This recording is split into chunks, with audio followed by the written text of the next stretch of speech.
Pangulong Erap kinasuhan dito, kinulong sa veterans. Pangulong GMA kinasuhan, na-quit dito, kinulong sa veterans. Ito lang ang katangi-tangi sa Pangulong Duterte na inilabas nila doon sa ibang korte, banyagang batas na meron naman dito. Masyado nilang ginigipit yung tao. At ang paniniwala namin at ang sinasabi namin, ang Pangulo mismo ang siyang mastermind ng korupsyon ito. Umuwi na kami. Nandun na kami sa parang kapihan. Hindi yung makasama nagmotor, tapos nakapagin ng pagkayan. Bigay na kami ng pananalita, paalaman na. Mga 10-15 minutes, lumusog yung mga polis na naman. Hindi daw pwede, walang ma-aresto. Kinuha nila yung mga motor, tapos kinuha nila yung nag-aresto sila ng mga una ata, 7 tao eh. Tapos ang nangyari, 3, binakawalan yung 2, naiwan si Junabines. Parang maloob pa nga dito yung kalye, yung mga motor, wala naman sa kalye. Inulong nila yung mga motor doon sa mga kalye mismo. Pinapaliwanag mo nga sa kanila yun eh. Kaya grabe talaga, grabe. Sir, totoo pala yung sinasabi na yung 4 na motor dinala sa gitna, sabay sinabi na obstruction. Hindi 4, 10. 10. Ang binalita kasi 4 lang. Na-video ba yun, sir? Na-video ba yun? Hindi namin nakita, nasa loob na kami nagkakape, tapos yung mga taong iba kumakain. Kinuha daw yung mga motor, tapos nga nilagay dun sa sa kalye mismo. Pero sir, ang sipo, di ba may CCTV yan? Baka nakuha naman Meron. kasi At saka, kaso. sa totoo lang, paano obstruction yung wala kang tao na nung umaga doon. Anong ni... Tapos doon sa kabilang kalye, may mga truck tsaka coaching nakaparada, hindi naman nila inuli. Tumugon po ba si Governor Hindi ko alam kung ano yung action ni Governor Balicuatro.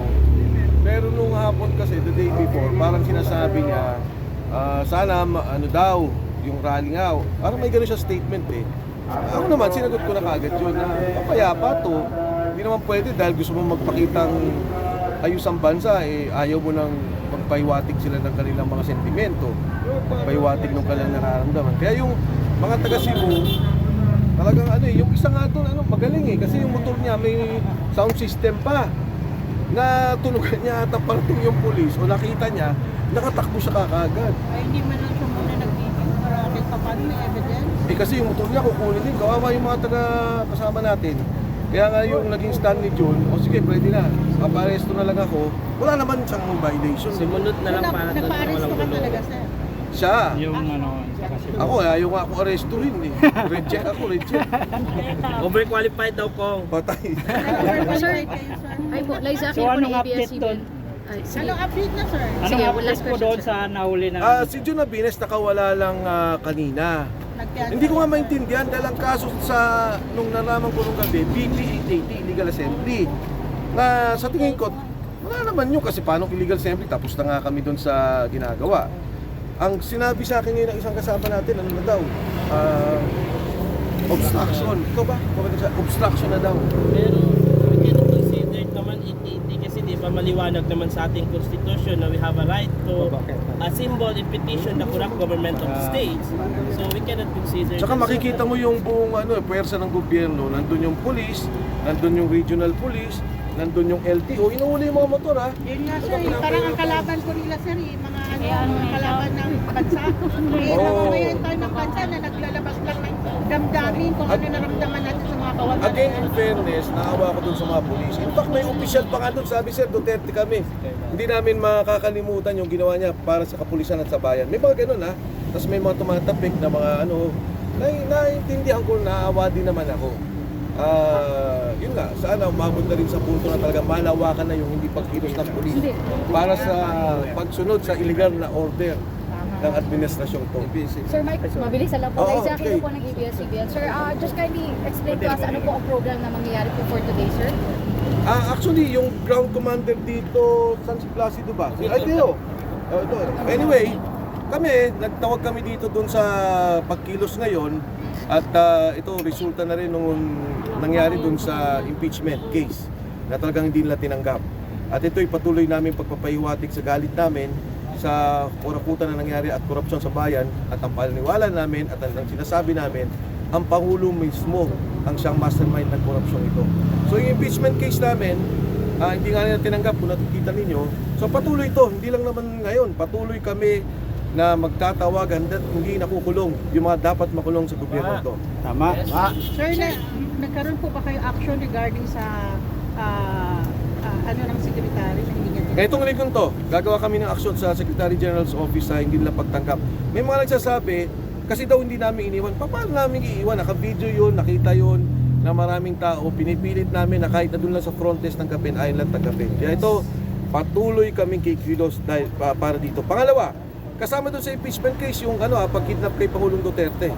At hanggang ngayon sinasabi namin illegal yun. State kidnapping yun, hindi dapat nila ginawa yun.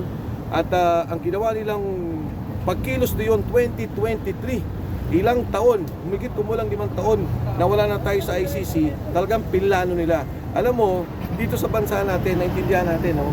may mga ginagawang pagkilos, may ginagawang kaso. Pangulong Erap kinasuhan dito, kinulong sa veterans. Pangulong GMA kinasuhan, na-acquit dito, kinulong sa veterans. Ito lang ang katangi-tangi sa Pangulong Duterte na inilabas nila doon sa ibang korte, banyagang batas, na meron naman dito, masyado nilang ginigipit yung tao na Pilipino na dapat ay hindi pinayagan natin ng ganito dahil tayo may sariling batas, may sariling soberanya at higit sa lahat may korte tayo. Hindi dapat pumayag ang Korte Suprema dito. So Sir Mark, ito po ang overall message natin kaya tayo may motorcade today. Saan po ang punta ng grupo, sir? Susundan ako, taga-sunod lang ako dito eh. May mga ground commander kami, may grupo rin kami sa SMOA, may grupo din dito. Si Placido ba? Ang ano natin dito, no? Siya ang ating Ground commander na nandito at saka si Colonel Metran. Dalawa sila yung susundan namin. Ilan po inaasahan natin, sir, na makikilawak po dito sa event? Hindi namin actually alam talaga. Panawagan namin to, may mga organized at punta. Nakita niyo naman sa kabila may dumating din.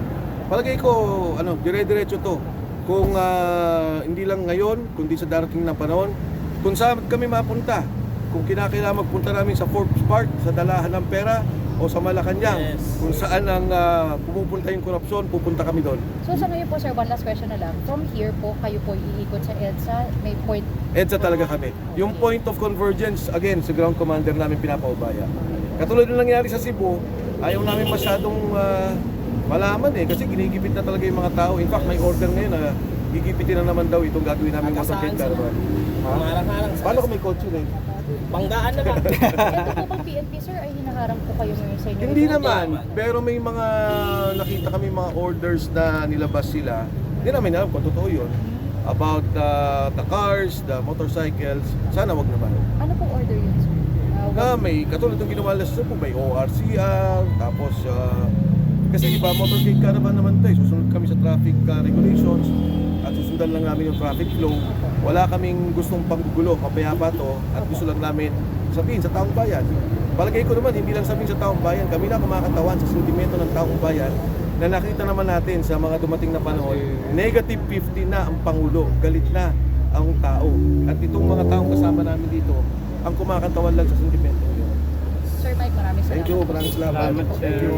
Walang titigil hanggat walang Ayan po si dating Congressman Mike Defensor.